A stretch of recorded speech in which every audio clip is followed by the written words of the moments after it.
Les amis, bienvenue, j'espère que vous allez tous très bien et très content de vous retrouver pour ce nouvel épisode de Côté Mondial, jour 3 de la Coupe du Monde. Quelle journée on a eu, quel début de journée on a eu, et ça a très bien fini aussi.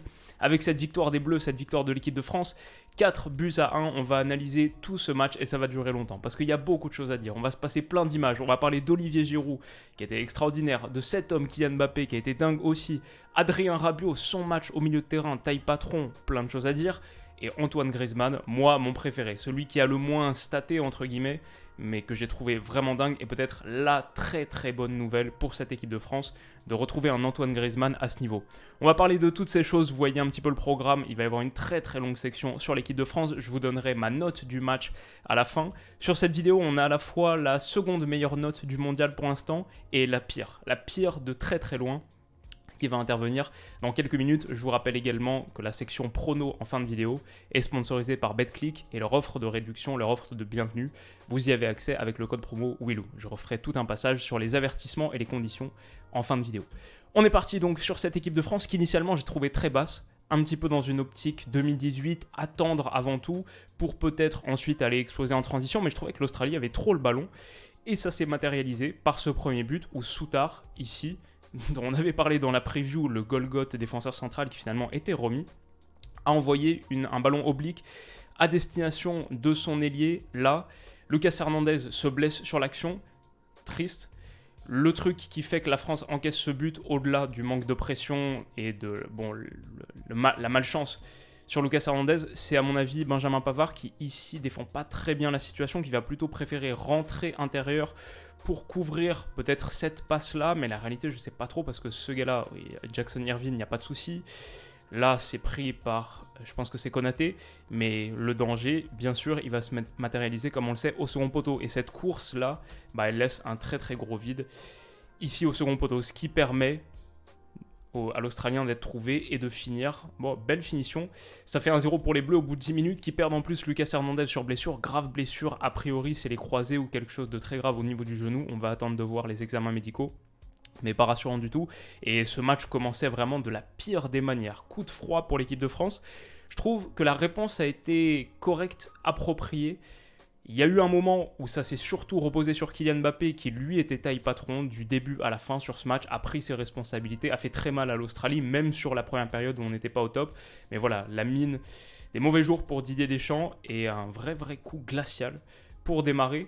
Heureusement, Grisi a pris aussi l'initiative du jeu, on le voit là, se décrocher, être ce milieu relayeur. Il était dans un positionnement particulier, dans ce 4-3-3 français, où on avait Kylian Mbappé et Ousmane Dembélé sur les ailes, Giroud en pointe. Lui était plutôt le milieu relayeur droit, qui décrochait du coup beaucoup pour participer à la construction, et qui surtout, j'ai trouvé, même en première période, il était très bon en seconde, mais même en première, je ne l'ai pas trouvé du tout fantôme, très bon dans la récupération, pour aller gratter des ballons hauts et transformer la physionomie de la partie, parce qu'on avait un match où initialement les Bleus étaient très bas. Une fois qu'ils encaissent ce but, il y a un peu le score effect, l'Australie rend le ballon beaucoup plus facilement et descend beaucoup plus son bloc. Mais l'équipe de France avait besoin de ces ballons grattés, en l'occurrence par Antoine Griezmann, sur la contre-pression ou pour gagner les ballons dégagés, pour enchaîner des séquences offensives, pour enchaîner ces séquences de possession et vraiment mettre le bloc australien sous grande pression, grande difficulté, ce qui s'est totalement matérialisé, parce que mine de rien, à partir du moment où la France passe à 0-1, le rapport de possession, il se déséquilibre totalement, la France a 70% du ballon et enchaîne les offensives. Ici, je trouvais que Kylian Mbappé avait montré déjà qu'il était dans un grand soir sur sa qualité d'appel, propose, et pour Tchouaméni, c'est facile de mettre un petit ballon par-dessus. L'Australie, comme attendu, a eu beaucoup de mal à gérer la profondeur amenée par Kylian Mbappé. Ça donne pas but là, mais ça aurait pu. Ici, Antoine Griezmann, à nouveau, on le voit décrocher, très pertinent dans ce rôle, j'ai trouvé, et trouver un super ballon intérieur pour Adrien Rabiot, qui lui aussi s'était bien projeté. Tout ça, c'est encore à 0-1. Je trouve que l'équipe de France est vraiment pas mauvaise dans sa réaction, encore à 0-1. Le problème de cette passe, vous en souvenez peut-être, c'est que Adrien Rabiot prend une obstruction de monsieur l'arbitre, ce qui fait qu'elle n'aboutit pas et que l'Australie peut récupérer. Mais c'était bien vu d'Antoine Griezmann, qui était très juste dans tout ce qu'il a fait. J'ai adoré le match de Grisi, vraiment. Retrouver un Antoine Griezmann à ce niveau, quel bonheur. C'est un vrai pur bonheur. J'ai trouvé qu'il y avait un problème dans l'animation offensive de l'équipe de France initialement, c'est qu'il n'y avait pas assez de dédoublement des latéraux. C'est super d'avoir Kylian Mbappé et Ousmane Dembélé en tant qu'ailier de provocation, d'élimination, mais c'est dommage de ne pas pouvoir bénéficier de l'apport, par exemple ici, d'un Benjamin Pavard qui dédouble et qui mobilise un deuxième joueur. Pourquoi pas, par exemple, pour trouver ceux qui sont incrustés dans le demi-espace, ici comme Antoine Griezmann. Et trop souvent, les ailiers français ont été pas accompagnés, que ce soit Mbappé initialement par Lucas Hernandez, bon, pas beaucoup de temps, hein, et ensuite Dembélé surtout par Pavard, mais ça a très bien changé ensuite, notamment avec l'entrée de Théo Hernandez, qui a fait une très très bonne entrée, on n'en a pas encore parlé, on va avoir l'occasion de le faire. Mais voilà, j'aurais aimé plus de débordements de Benjamin Pavard, comme par magie. Ça, c'est pas tout de suite dans la foulée. Hein. 25-07, 25-28. Là, c'est quelques secondes plus tard, après une action ratée. La France récupère la balle, rejoue sur Ousmane Dembélé. Cette fois, Benjamin Pavard y va. Cette fois, il n'est pas en tant que protection de la profondeur au cas où il y ait perte de balle. Non, il y va, il s'engage. Et ça change totalement la dynamique de cet affrontement en 2 contre 1 ou en 2 contre 2. Mais du coup, où on a un espace qui s'est ouvert. Le gars est obligé de couvrir un petit peu. On le voit ici très bien, obligé de couvrir l'appel de dédoublement de Benjamin Pavard, et bah du coup, il y a une fente qui s'ouvre ici. Et dans cet intervalle, bah, Ousmane Dembélé va pouvoir jouer un ballon à destination d'Antoine Griezmann, qui s'est très bien projeté, qui a fait son classique Antoine Griezmann, bon techniquement, bon à la contre-pression, mais aussi bon dans les déplacements, super intelligent. Le QI foot d'Antoine Griezmann, c'est un peu un délire. Et de cette action, où la France obtient un corner, qu'est-ce qui se passe ? C'est le corner du but. Pas immédiatement sur le corner, mais après avoir récupéré, ça c'est 25-35, vous le voyez là, 25-35. L'action d'après, 25-58, sur ce corner dégagé, c'est le moment où Théo Hernandez adresse ce super centre à destination d'Adrien Rabiot, qui s'est très bien projeté. Et ça, c'est un critère que, quelque part, je sous-évaluais dans l'apport d'un Adrien Rabiot dans l'entrejeu. C'est sa taille, pure et dure, sa capacité à se projeter pour aller finir des actions dans la surface de réparation, comme cette action-ci. Bah ça pour le coup, Paul Pogba que j'adorais, qui pour moi est le pilier, le maillon essentiel de cette équipe de France en 2018, même en 2021, sur sa capacité à créer des différences, casser des lignes, le jeu long, se déplacer, bah personne, même lui, n'a pas ce jeu de tête. Et Adrien Rabiot l'a prouvé, il peut être une menace aérienne, ce qui rend les centres de l'équipe de France d'autant plus dangereux. Donc ça fait un partout, on va pas en tirer 300 000 enseignements et conclusions, mais c'est une très très bonne chose d'avoir cette taille et cet argument à la réception des centres. Didier Deschamps ne s'y trompe pas, il est totalement refait et je comprends la réaction rapide. Moi aussi, elle m'a vraiment soulagé pour pas que le match s'éternise dans ce qui aurait été assez compliqué. Mais derrière, même à un partout et même à 2-1, l'équipe de France change de visage, change d'attitude et se met à presser. Si vous vous souvenez de la première capture d'écran qu'on a mis au début, là ça change. L'équipe de France presse et agressive. Griezmann ici, Giroud qui allait jusqu'au gardien et Adrien Rabiot, ici dans le tiers australien, va gêner le défenseur, récupérer un ballon. La touche de Kylian Mbappé, là, elle est magnifique. Ça, c'est cette prépasse décisive. On ne peut pas nier son importance. Et on ne peut pas la sous-évaluer. Très, très importante. Et Adrien Rabiot, ensuite, fait le bon geste, le bon choix. Mais tout ça, ça a été permis par la pression que tu mets. Là, il y a eu plus de densité. Là, c'est plus agressif, plus intense. Là, c'est l'équipe de France que j'ai envie de voir sans ballon. Ok, tu reviens à 2-1. Le match change totalement, bascule dans sa physionomie. Un autre truc que j'ai bien aimé, c'est que l'équipe de France s'est pas arrêtée, n'a pas reculé à partir du moment où l'avantage était acquis. Bon, l'idée c'était clair, il faut empiler les buts, empiler les occasions franches. Et un truc que l'équipe de France a bien fait, je trouvais, c'est qu'avec les débordements de Kylian Mbappé et la menace qu'il incarnait sur son côté, Ousmane Dembélé, lui, rentrait souvent intérieur pour être à la réception de petits ballons mis au niveau du point de pénalty. Je pense que l'équipe de France a vraiment bien exploité ce circuit-là. Rentrer au niveau de point de pénalty, peut-être profiter de la fixation d'un Olivier Giroud qui, avec la menace qu'il incarne, dans la boîte de 6 mètres ou dans les airs, pousse un petit peu la défense bas, proche de son but. Un espace dont peut profiter du coup un gars comme Ousmane Dembélé, qui ici, ça va pas être couronné de succès, dommage parce que le ballon de Kylian Mbappé est excellent, ça va pas être couronné de succès, ça passe au-dessus, mais c'était bien vu, c'était vraiment bien vu. Ici, qu'est-ce que j'avais envie de montrer ? Antoine Griezmann, à nouveau sur la contre-pression, le fait d'enchaîner les offensives, récupère un super ballon avec ce tacle, ça c'est prime Griezzy, qu'est-ce que je kiffe Antoine Griezmann quand il est comme ça. Et l'équipe de France peut renouveler à nouveau, il donne, il est à la réception, il est à la création et il est à la récupération. Upamecano, super petit ballon ici. Il en a donné plusieurs des comme ça. Et ça, c'est celui qui aurait pu amener un but. Antoine Griezmann, tout en touché pour Kylian Mbappé, qui, face au but vide, la prend pas parfaitement, s'en veut. Mais l'équipe de France arrive à 2-1, rentre à 2-1 au vestiaire, et ouais, il y a un ouf de soulagement collectif qui est poussé malgré la tête sur le poteau, je crois, de Jackson Irvine, pas loin. Mais ouais, grosso modo, l'équipe de France a surdominé cette première période à partir du moment où ça passe à 0-1. Juste ça, j'ai mis parce que Olivier Giroud, pas loin d'accrocher et d'ajouter un autre prix Puskás à sa collection. Ça aurait été assez fabuleux. Ça, je l'ai inclus parce qu'il y a quand même un truc qui me chagrine sur ce match. Je trouve ça dommage que Kylian Mbappé tire autant les coups de pied arrêtés. Celui-ci, typiquement, va directement dans les nuages, au second poteau. Il a beaucoup tiré de corner sans trop de réussite, souvent un peu court, facilement repoussé au premier poteau. Et je trouve pas que ce soit un très bon tireur de coups de pied arrêtés. Alors que on a vu sur le troisième but qu'il était capable de mettre un vrai coup de tête au-dessus de Souttar. J'aimerais plus le voir à la réception de ses corners potentiellement ou de ses centres, peut-être dans une autre zone. Mais pour les tirer, peut-être que je préférerais un Antoine Griezmann par exemple ou quelqu'un d'autre. Mais je pense que l'équipe de France peut progresser dans ce registre et c'est une carte vraiment importante à jouer sur ces matchs. Ouais, la combinaison Mbappé-Giroud, les deux quand même ont une sacrée complicité. C'est un petit peu ce qu'on disait dans la vidéo sur Karim Benzema. C'est sûr que c'est une grosse perte, même quantitativement sur tes renforts offensifs potentiels. Pour Benzema, c'était terrible.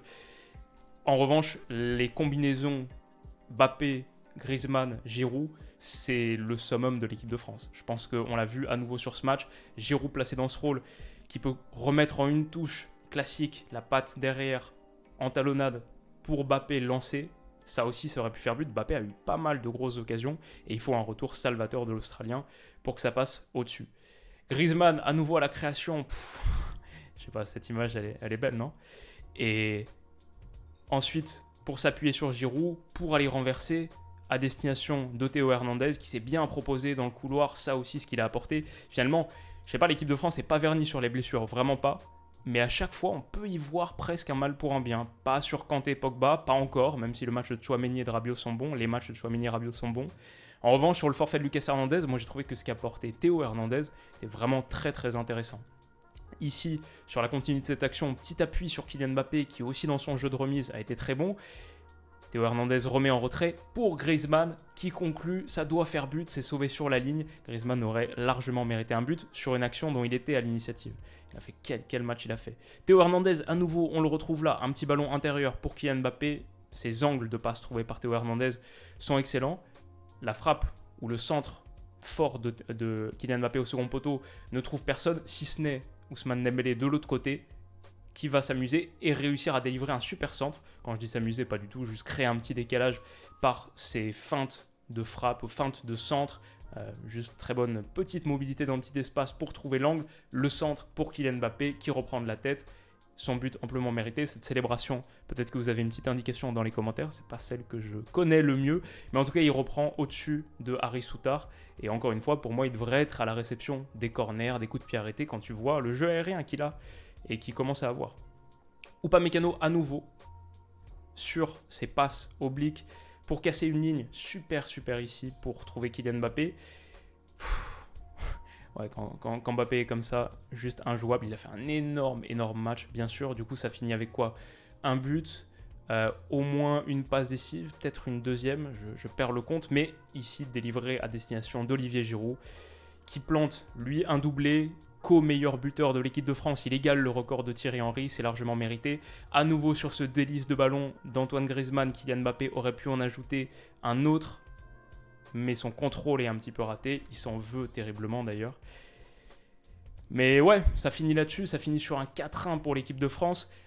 Quelle performance, surtout quand on a vu la tournure que ça prenait au bout de 10 minutes.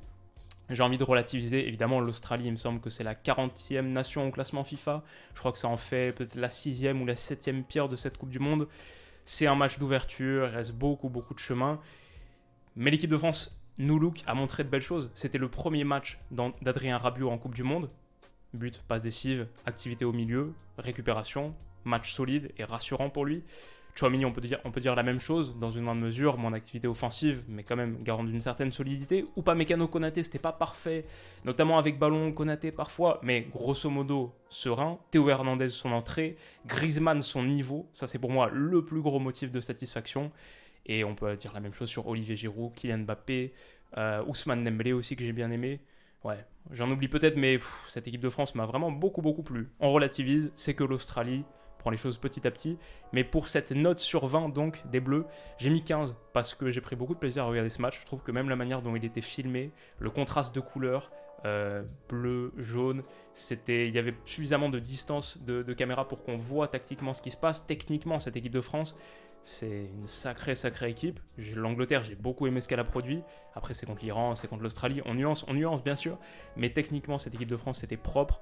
Et émotionnellement, c'était très plaisant ce qui s'est passé avec beaucoup de joueurs qu'on est conduit à tellement aimer, tellement adorer. En bleu, il y a beaucoup de joueurs que je kiffe. Et notamment ce gars-là, Olivier Giroud, et notamment Antoine Griezmann. Formidable joueur. On enchaîne. Alors on va faire très vite sur Danemark-Tunisie. J'ai bien aimé la performance des Tunisiens. Je trouve qu'ils ont provoqué, ont été solides défensivement. Ici à l'image de l'intervention de Dylan Brown, solide aussi. À nouveau là, franchement, Tunisiens très solides dans la protection de surface. Encore là. Et ça permet de créer une belle situation. Dommage que cette passe soit interceptée, qu'il n'y ait pas suffisamment de vitesse pour conclure. La projection a été intéressante. Grosse occasion là, c'est en seconde période ou peut-être en première période. Mais il était hors jeu, même si ça n'a pas été sifflé. Je pense s'il y avait eu VAR, s'il y avait eu but, la VAR aurait checké. Le Danemark s'est bien réveillé avec l'entrée et ils peuvent faire entrer de sacrés gars quand même. Et ce match est aussi intéressant pour l'équipe de France. L'entrée de Jensen par exemple, là on le voit faire une différence par rapport à son vis-à-vis.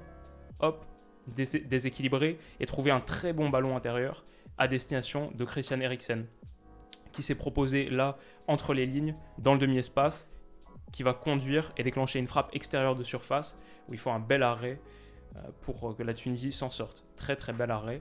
Et voilà, le Danemark a eu ses occasions. Sur le corner suivant, sur le corner consécutif, c'est Andreas Christensen qui s'élève plus haut que tout le monde et Cornelius est si proche de la mettre au fond, ça finit sur le poteau.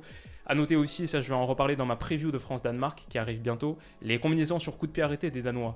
Ils ont ce système de code, de notes pour identifier les types de coups de pied arrêtés. Ces corners fusants d'Eriksen qui les slice un peu au second poteau, ça les rend très dangereux dans cet exercice et l'équipe de France va devoir faire attention. Parce que ce soit les coups de pied arrêtés défensifs, ça c'est pas notre force, et même nos coups de pied arrêtés offensifs, je trouve qu'on les exploite pas assez bien. Alors que le Danemark est redoutable dans ce registre. Sur les pénaltys, rapidement, pour moi il y a pénalty dans aucune des deux situations, ça a été bien arbitré par l'arbitre. Ma note sur 20 du coup, j'ai mis 10 parce que c'était un match, un 0-0 plaisant. Qui accroche la moyenne. Bon match des Tunisiens, bonne seconde période des Danois, notamment sur la dernière demi-heure. Et il y a des 0-0 qui sont sympas. Je trouvais qu'il y avait une bonne ambiance en plus. 10 sur 20. Ça ne peut pas monter trop haut, ça reste un match de groupe où il n'y a pas de but. Mais ouais, un petit 10. À l'inverse de Mexique-Pologne, qui a été une purge monumentale. Franchement, on a eu entre Argentine-Arabie Saoudite, que j'ai analysé ce matin, et ce France-Australie, qui était très sympa. Un calvaire. Gerardo Martino, son Mexique, a été meilleur que la Pologne, mais vraiment pas fou non plus.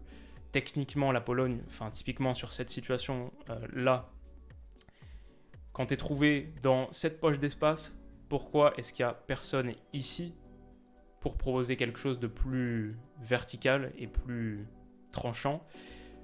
À la rigueur, tu t'es retourné, la passe intérieure là était pas mauvaise. Bon il faut aller jouer ici, je pense que c'est sur Robert Lewandowski en plus.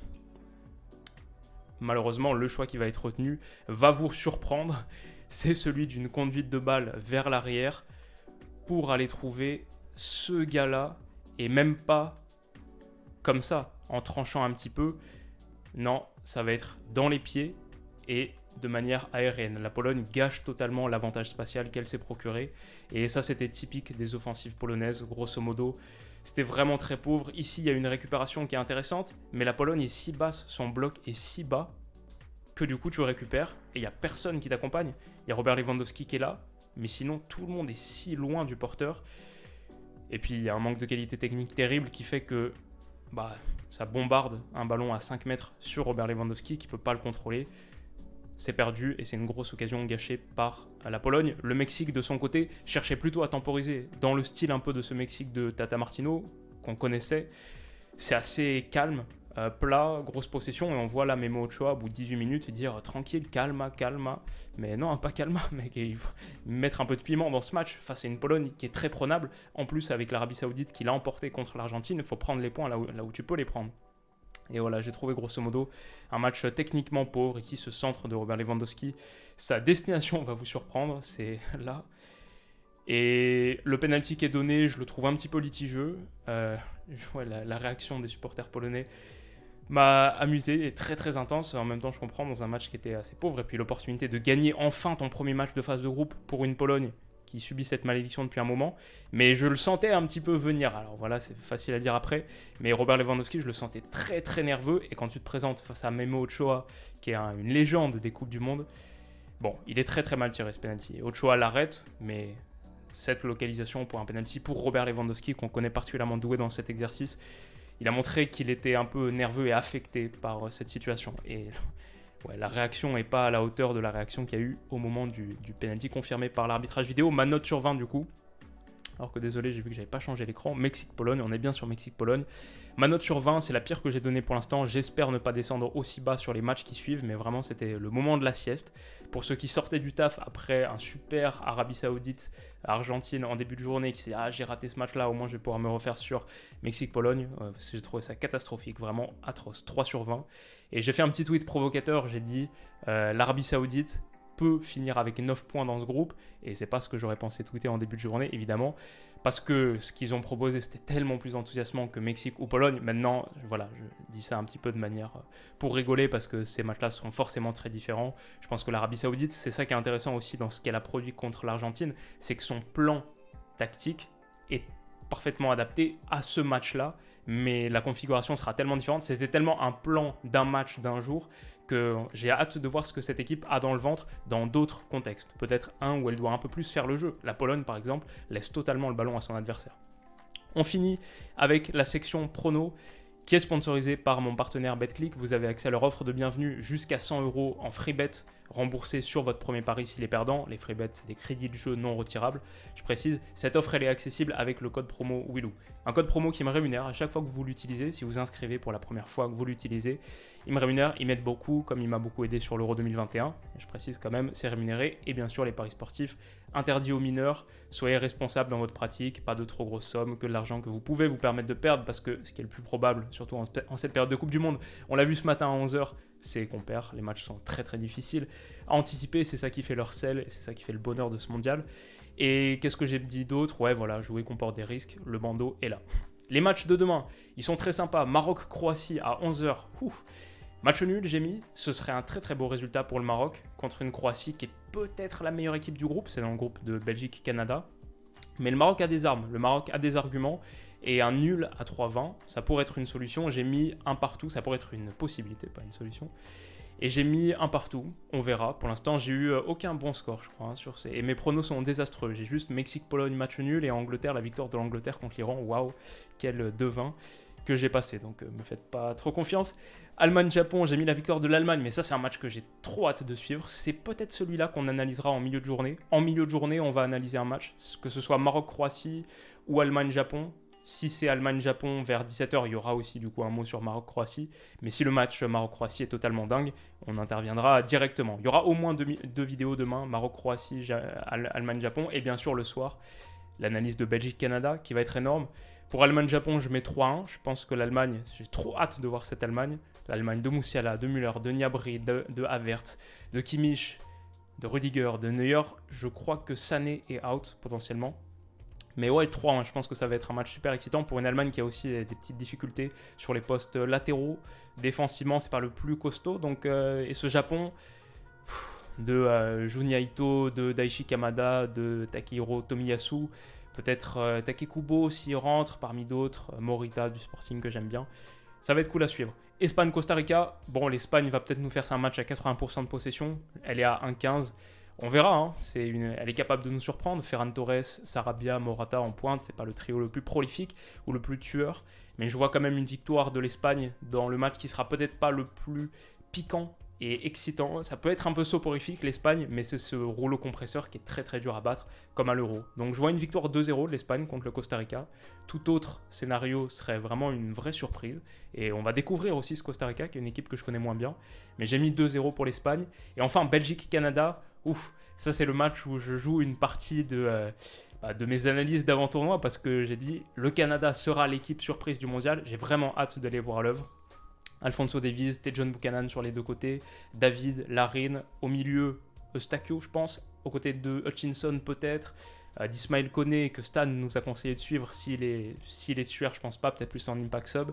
Mais Belgique-Canada, ça va être top, avec une Belgique qui est, comme toujours, fournie sur les postes offensifs. Mais par contre, Alderweireld, Vertonghen, c'est très très vieillissant. Peut-être avec Dendoncker sur la charnière à 3. Cette Belgique de Roberto Martinez, bon, j'ai envie de voir à quel point elle peut jouer une carte sur ce mondial. Et ça va être super excitant, mais j'ai mis le nul. C'est le truc très très bien coté en plus, parce que le Canada, tout le monde les voit finir avec 0 points dans ce groupe. Mais moi je dis attention au Canada, on verra. Nul à 4,45 et un partout. C'est à 8,20, bon les scores exacts. C'est très risqué. Merci, on finit sur une note positive. Bon, la vidéo je pense était assez positive, j'espère qu'elle vous a plu. Mais 500 000 abonnés, on a franchi la barre ce matin. Ouais, ça m'a fait trop kiffer, j'en parle depuis un moment. Et je l'ai dit sur Twitter, c'est... Je réalise un rêve avec ça, je suis en plein rêve avec ces 500 000 abonnés, mais je suis aussi à la moitié du chemin d'un autre. Clairement, le million, le trophée du million doré, ça prendra le temps que ça prendra. Mais ouais, vrai kiff de vivre ça avec vous, et il y a une grosse période d'euphorie en ce moment avec la Coupe du Monde. Vous êtes très très présents sur les vidéos, ça me touche, ça me fait plaisir. Et bon, ma vie de créateur est à son paroxysme, c'est vraiment l'éclate. Donc merci à vous. Si cette vidéo aussi vous a plu, n'hésitez pas à mettre un petit pouce bleu, ça aussi ça m'encourage beaucoup, et à vous abonner à la chaîne pour pourquoi pas, être déjà à 501 000 demain. Ce serait beau. Merci les amis, on se retrouve demain pour au moins 2 vidéos.